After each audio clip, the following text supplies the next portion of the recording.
Hello kakaruba! Magluto tayo ngayon ng curry fish head. Yan. Luto tayo ng curry guys. Ayan yung isda. Pan fry ko lang siya saglit. Bago ko lutuin. Yan. Bawang.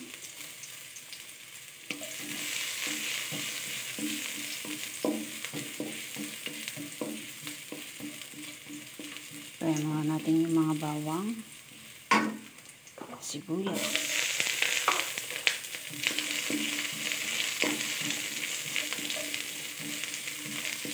ganito ako magluto ng curry fish.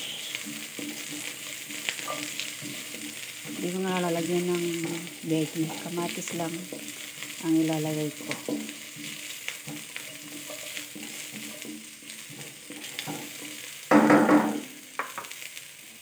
Lagay natin yung paste, yung curry paste. Ayan. Lutuin ko muna itong paste, yung curry paste, bago ilagay yung fish.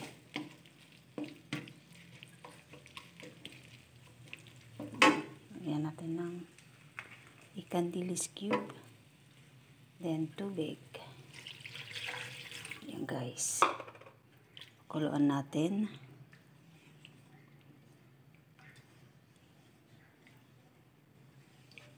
Bago natin lagay yung fish head, ulo ng isda.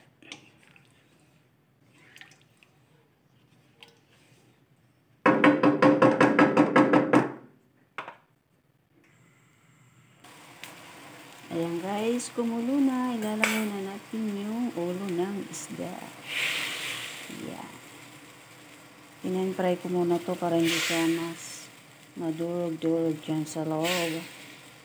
Ayan. Sarap to guys. Sino nakain sa inyo ng curry fish? Lagay natin yung kamatis.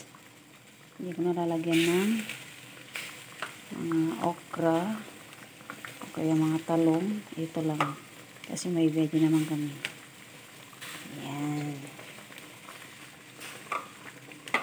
Yummy to guys. Takpan natin. Lagyan natin yung gata guys. Ayan. Malapit na itong maluto. Ayan. Lagyan lang natin. Dahan-dahan lang. Baka kasi madurog yung isda. Ayan. Sarap na ito guys. Marami ka naman makakain na kanin ito. Ayan guys. Lutuin pa natin saglit yun. Takpan na, titikman natin.